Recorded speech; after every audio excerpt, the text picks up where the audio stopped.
નમસ્કાર. આજકાલ નાના હોય કે મોટા બધાને જ શોર્ટ્સ વિડીયો ખૂબ ગમે છે અને આ શોર્ટ્સ વિડીયો પાછળ આજકાલ બધા જ પાગલ છે. તો આ શોર્ટ્સ વિડીયો જોઈને તમને મળે છે શું? ખરેખર તો આ જોઈને આપણા મગજ ખરેખર બેકાબૂ બને છે, કેમ કે એક મિનિટમાં તો તમે આમ આગળ ઉપર કરીને કેટલા બધા વિડીયો જુઓ છો. એટલે એક વસ્તુ પર આપણું ધ્યાન કેન્દ્રિત નથી થતું, ત્યાં જ બીજી વસ્તુ, ત્રીજી વસ્તુ, ચોથી વસ્તુ. એટલે એના લીધે આપણા મગજની જે ધ્યાન કેન્દ્રિત કરવાની શક્તિ ખરેખર ખૂબ ઘટી જાય છે. તો આ શોર્ટ્સ વિડીયો જોવાને બદલે તમે એવી કંઈક કામની વસ્તુ જુઓ કે જેથી તમને કંઈક જાણવા મળે.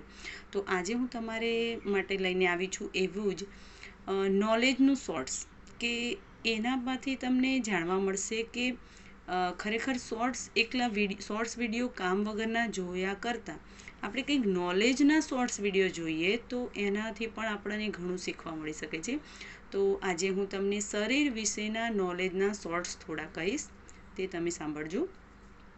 એ શરીર વિશેના જે શોર્ટ્સ છે એમાં તો પહેલી વાત છે કે 30% મગજની શક્તિ માત્ર વિઝન એટલે કે જોવામાં જ ખર્ચાઈ જાય છે.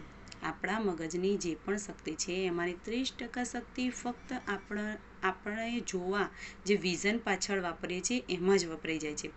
5 કિલોગ્રામ વજન એક સરેરાશ વયસ્ક વ્યક્તિમાં ફક્ત 5 કિલોગ્રામ વજન તો તેનું ચામડીનું જ હોય છે.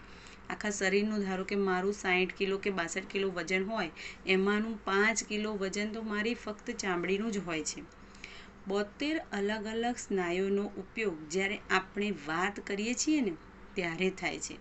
એટલે જે આપણે ઘણા વ્યક્તિ કહે છે ને કે ઓછી વાત કરવાની, ઓછું બોલવાનું, કેમ કે આપણા 72 સ્નાયુઓ જ્યારે આપણે વાત કરીએ ત્યારે આપણા 72 પ્રકારના સ્નાયુઓ કામે લાગી જાય છે અને એમાં આપણી શક્તિ વેસ્ટ થતી જાય છે. એટલે કામ વગરનું ઘણું બોલવું નહીં.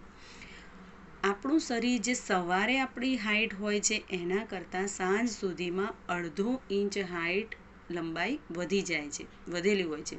ધારો કે 5 ફૂટ છે તો એમાં 5 ફૂટમાં થોડું અડધો ઇંચ સાંજના સમયે થોડી વધેલી લાગે છે આપણી હાઈટ.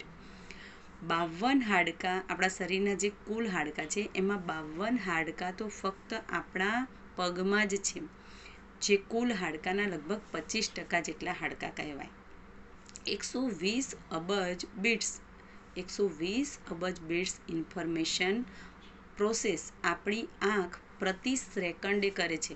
એટલે એક સેકન્ડમાં 20 અબજ બિટ્સ જેટલી માહિતી એનું પ્રોસેસ કરવાનું કામ આપણી આંખ ફક્ત એક જ સેકન્ડમાં કરે છે. વિચારો, આ તો કેટલું મોટી ગજબની વાત કહેવાય. આવા જ નોલેજના શોર્ટ્સ ખરેખર આપણે જોવા જોઈએ, જેથી આપણે જ્ઞાનની દિશામાં થોડા વધુ આગળ પડતા રહી શકીએ.